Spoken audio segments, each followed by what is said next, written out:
ಭಾರತದ ಸಂವಿಧಾನ ವಿಷಯಕ್ಕೆ ಸಂಬಂಧಪಟ್ಟಂತ ತರಗತಿಗೆ ಎಲ್ಲರಿಗೂ ಸ್ವಾಗತ. ಭಾಗ 1 ಮತ್ತು ಭಾಗ 2ರಲ್ಲಿ ಈಗಾಗಲೇ 20 ಪ್ರಶ್ನೆಗಳನ್ನು ವಿಶ್ಲೇಷಣೆ ಮಾಡಲಾಗಿದೆ. ಭಾಗ 3ರಲ್ಲಿ ಭಾರತದ ಸಂವಿಧಾನ ರಚನೆಗೆ ಸಂಬಂಧಪಟ್ಟಂತೆ 10 ಪ್ರಶ್ನೆಗಳನ್ನು ವಿಶ್ಲೇಷಣೆ ಮಾಡುವಂತ ಸಂದರ್ಭ ಇದಾಗಿದೆ. 21ನೇ ಪ್ರಶ್ನೆ, ಭಾರತದ ಸಂವಿಧಾನ ಕರಡು ರಚನಾ ಸಮಿತಿಯ ಅಧ್ಯಕ್ಷರು ಅಂತೇಳಿ 1 ಜೆ.ಬಿ. ಕೃಪಲಾನಿ, 2 ಬಿ.ಆರ್. ಅಂಬೇಡ್ಕರ್, 3 ಬಿ.ಎನ್. ರಾವ್, ಸರ್ದಾರ್ ವಲ್ಲಭಾಯ್ ಪಟೇಲ್ ಅಂತೇಳಿ. ಇದಕ್ಕೆ ಸರಿಯಾದ ಉತ್ತರ ಯಾವುದು ಅಂತಂದ್ರೆ ಡಾಕ್ಟರ್ ಬಿ.ಆರ್. ಅಂಬೇಡ್ಕರ್ ಅವರು ಡ್ರಾಫ್ಟ್ ಕಮಿಟಿ ಅಧ್ಯಕ್ಷರಾಗಿ ಕೆಲಸ ಮಾಡಿದಂಥವ್ರು. ಜೆ.ಬಿ. ಕೃಪಲಾನಿ ಯಾರು ಅಂತಂದ್ರೆ ಹಂಗಾಮಿ ಅಧ್ಯಕ್ಷರ ಹೆಸರನ್ನು ಸೂಚಿಸಿದವರು ಮತ್ತು ಭಾರತಕ್ಕೆ ಸ್ವಾತಂತ್ರ್ಯ ಸಿಕ್ಕ ಸಂದರ್ಭದಲ್ಲಿ ಭಾರತೀಯ ರಾಷ್ಟ್ರೀಯ ಕಾಂಗ್ರೆಸ್ ಪಕ್ಷದ ಅಧ್ಯಕ್ಷರಾಗಿ ಕೆಲಸ ಮಾಡಿದಂತ ವ್ಯಕ್ತಿ ಇವರು.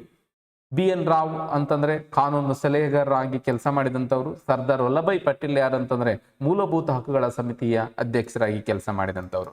ಕರಡು ಸಮಿತಿ ಆಗಸ್ಟ್ 29, 1947ರಂದು ರಚನೆ ಮಾಡಲಾಗಿದೆ. 7 ಜನ ಸದಸ್ಯರು. Doctor B R. ಅಂಬೇಡ್ಕರ್ ಅವರು ಈಗಾಗಲೇ ಗೊತ್ತಿರುವಂತೆ ಅಧ್ಯಕ್ಷರು. ಎನ್. ಗೋಪಾಲಸ್ವಾಮಿ ಅಯ್ಯಂಗಾರ್ ಸದಸ್ಯರಾಗಿ, ಬಿ ಎಲ್ ಮಿತ್ತರ್ ರಾಜೀನಾಮೆಯಿಂದ ಎನ್. ಮಾಧವರಾವ್ ಅವರು ಸದಸ್ಯರಾಗಿ ಆಯ್ಕೆಯಾಗಿದ್ದರು.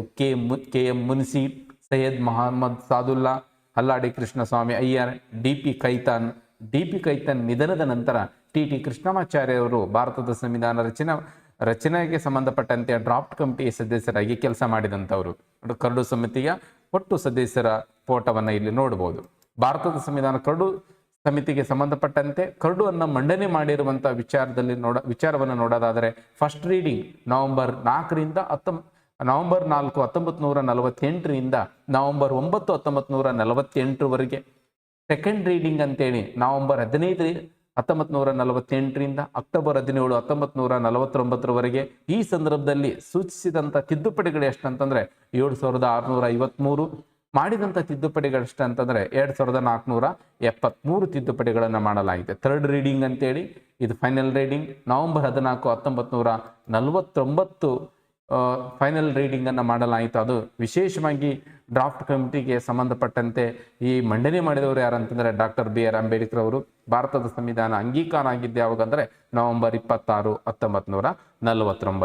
22ನೇ ಪ್ರಶ್ನೆ, ಭಾರತದ ಸಂವಿಧಾನ ರಚನಾ ಸಭೆಯನ್ನು ಹಿಂದೂಗಳ ಸಭೆ, ಬಾಡಿ ಆಫ್ ಹಿಂದೂಸ್ ಅಂತೇಳಿ ಟೀಕಿಸಿದವರು ಯಾರು ಅಂತೇಳಿ. Granville Austin, Lord Viscount, Nazaruddin Ahmad, Winston Churchill ಅಂತೇಳಿ. ಇದಕ್ಕೆ ಸರಿಯಾದ ಉತ್ತರ ಯಾವುದಂತಂದ್ರೆ ಲಾರ್ಡ್ ವಿಸ್ಕಂಟ್. ಅದೇ ಗ್ರಾನ್ವಿಲ್ ಆಸ್ಟಿನ್ ಯಾರಂದ್ರೆ ಈಗಾಗಲೇ ಒನ್ ಪಾರ್ಟಿ ಬಾಡಿ ಅಂತೇಳಿ ಕರೀತಾರೆ. The assembly was the Congress and Congress was the India ಅಂತೇಳಿ ಕರೆದವ್ರು ಯಾರಂತಂದ್ರೆ ಗ್ರಾನ್ವಿಲ್ ಆಸ್ಟಿನ್. ನಾಜರುದ್ದೀನ್ ಅಹ್ಮದ್ ಅಂತೇಳಿ ಇತ್ತೀಚೆಗೆ ಪೊಲಿಟಿಕಲ್ ಸೈನ್ಸ್ ನೆಟ್ ಪ್ರಶ್ನೆ ಪತ್ರಿಕೆಯಲ್ಲಿ ಪ್ರಶ್ನೆ ಬಂದಿದೆ. ಡ್ರಿಫ್ಟಿಂಗ್ ಕಮಿಟಿ, ಗೊತ್ತು ಗುರಿಯಿಲ್ಲದ ಸಮಿತಿ ಸಭೆ ಅಂತೇಳಿ ಕರೆದವರು ಯಾರು? ನಾಜರುದ್ದೀನ್ ಅಹ್ಮದ್. ಇವ್ರು ಯಾರಂತಂದ್ರೆ 399 ಸದಸ್ಯರಲ್ಲಿ 89 ಸದಸ್ಯರಲ್ಲಿ ಇವರು ಕೂಡ ಒಬ್ಬರು.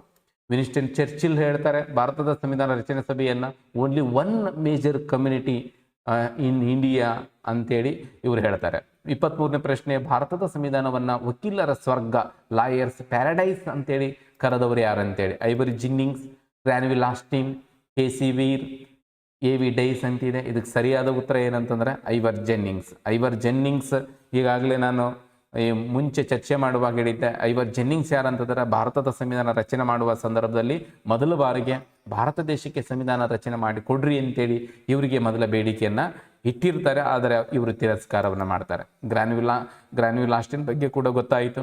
ಕೆ.ಸಿ. ವೀರ್ ನಮ್ಮ ಭಾರತದ ಸಂವಿಧಾನವನ್ನ ಅಧ್ಯಯನ ಮಾಡಿ ತದನಂತರದಲ್ಲಿ ಭಾರತದ ರಾಜಕೀಯ ವ್ಯವಸ್ಥೆಯನ್ನ ಅರೆ ಒಕ್ಕೂಟ, ಕ್ವಾಶ್ ಫೆಡರಲ್ ಅಂತೇಳಿ ಕರೀತಾರೆ ಇವರು.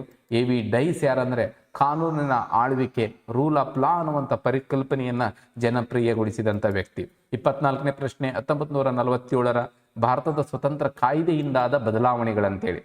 ರಚನಾ ಸಭೆಯು ಶಾಸನ ಸಭೆಯಾಗಿ ಮಾರ್ಪಾಡು ಹೊಂದಿತು. 2, ಸಂವಿಧಾನ ರಚನಾ ಸಭೆಯ ಒಟ್ಟು ಸದಸ್ಯರ ಸಂಖ್ಯೆ 389 ಇದ್ದದ್ದು 299 ಆಯಿತು. ಶಾಸನಗಳು ರೂಪಿಸುವಾಗ ಜಿ.ವಿ. ಮಾಳೋಂಕರ್ ಅಧ್ಯಕ್ಷತೆಯನ್ನು ವಹಿಸಿಕೊಳ್ಳುತ್ತಿದ್ದರು. ಭಾರತ ಮತ್ತು ಪಾಕಿಸ್ತಾನ ಎಂಬ 2 ದೇಶಗಳಾದವು ಅನ್ನುವಂಥದ್ದು. ಇದರಲ್ಲಿ ಯಾವ ಸರಿ ಅಂತೇಳಿ. ಎ ಇದೆ 1, 2, 3 ಇದೆ 3, 4, ಸಿ ಇದೆ 1, 2 ಮತ್ತು 3 ಅಂತೇಳಿ, ಡಿ ಮೇಲಿನ ಎಲ್ಲವಂತಿದೆ. ಈ ವಾಕ್ಯಗಳನ್ನು ನೋಡಿದಾಗ ಎಲ್ಲ ಸರಿಯಾದಂಥ ವಾಕ್ಯಗಳು ಅಂತೇಳಿ.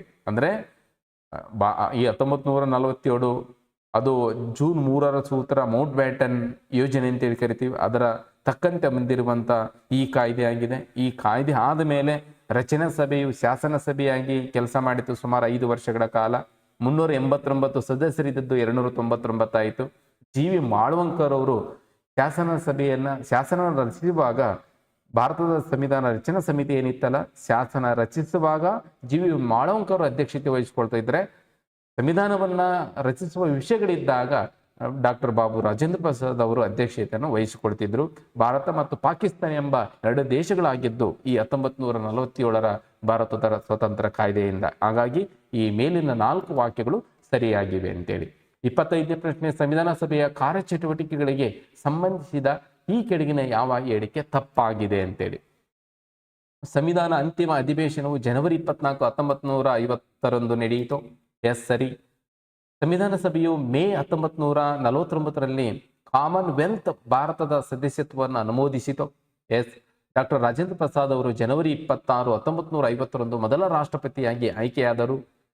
ಎಸ್. 4ನೇದು, ಸಂವಿಧಾನ ಸಭೆಯ ರಾಷ್ಟ್ರಧ್ವಜವನ್ನು ಜುಲೈ 22, 1947ರಂದು ಅಂಗೀಕರಿಸುತ್ತೆ ಅಂತೇಳಿ. ಈ 4 ವಾಕ್ಯಗಳಲ್ಲಿ ತಪ್ಪಾದ ವಾಕ್ಯ ಯಾವುದಂದ್ರೆ 3ನೇದು, ಡಾಕ್ಟರ್ ರಾಜೇಂದ್ರ ಪ್ರಸಾದ್ ಜನವರಿ 26, 1950ರಂದು ಮೊದಲ ರಾಷ್ಟ್ರಪತಿಯಾಗಿ ಆಯ್ಕೆ ಆಗಿದ್ದರು ಅನ್ನುವಂಥದ್ದು ತಪ್ಪು. ಯಾಕಂತಂದ್ರೆ ಇವರು ಆಯ್ಕೆ ಆಗಿರುವಂಥದ್ದು ಯಾವಾಗ ಅಂತಂದ್ರೆ ಎಸ್ ಜನವರಿ 24, 1950. ಪ್ರಮಾಣ ವಚನ ಸ್ವೀಕರಿಸಿದ್ದು 1950 ಜನವರಿ 26, ಅದರ ಆಯ್ಕೆ ಆಗಿರುವಂಥದ್ದು ಜನವರಿ 24. ಹಾಗಾಗಿ ತಪ್ಪಾದ ವಾಕ್ಯ.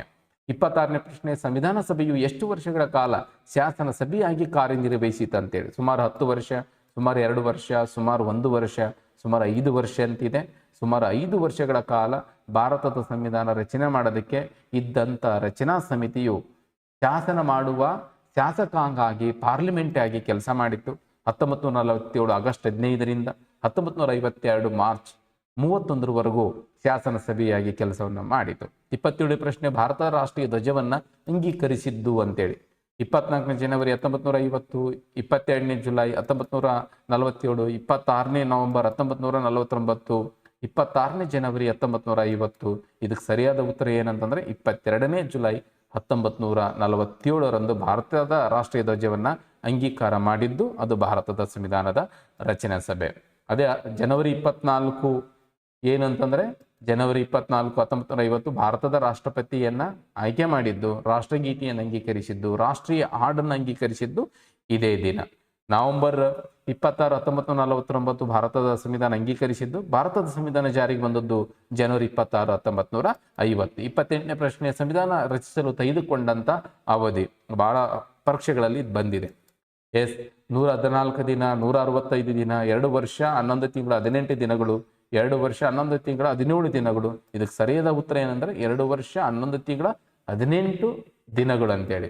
ಇಲ್ಲಿ 114 ದಿನ ಇದೆ. ಸಂವಿಧಾನ ಕರಡನ್ನು ತಯಾರಿಸಲು ತೆಗೆದುಕೊಂಡಂತ ದಿನಗಳು ಅದು ಡ್ರಾಫ್ಟ್ ಕಮಿಟಿಯಿಂದ. 165 ದಿನ ಏನಂದ್ರೆ ಭಾರತದ ಸಂವಿಧಾನ ರಚನೆ ಮಾಡುವಾಗ 11 ಅಧಿವೇಶನಗಳು ನಡೀತೇವಲ್ಲ, ಆ 11 ಅಧಿವೇಶನಗಳ ಲೆಕ್ಕ ಹಾಕಿದಾಗ 165 ದಿನಗಳು ಆಗ್ತವೆ.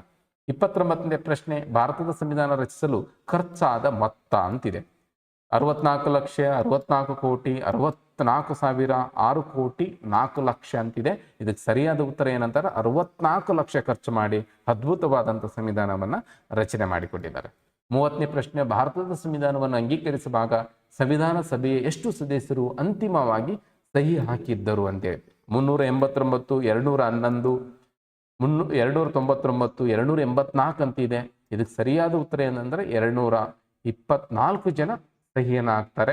ಅದು ಭಾರತದ ಸಂವಿಧಾನದ ಪ್ರತಿಗಳಲ್ಲಿ, ಹಿಂದಿ ಮತ್ತು ಇಂಗ್ಲಿಷ್ ಪ್ರತಿಯಲ್ಲಿ.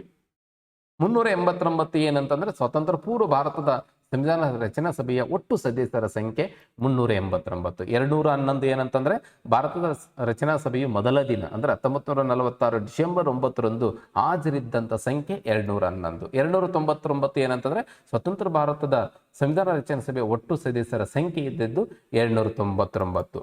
ಈ ತರಗತಿ ಖಂಡಿತ ನಿಮ್ಮ ಮುಂದಿನ ಪರೀಕ್ಷೆಗಳಲ್ಲಿ ಹೆಲ್ಪ್ ಆಗ್ತಾ ಅಂತ ಹೇಳ್ತಾ ಈ ತರಗತಿಯನ್ನು ಇಲ್ಲಿಗೆ ಮುಗಿಸ್ತಾ ಇದ್ದೀನಿ.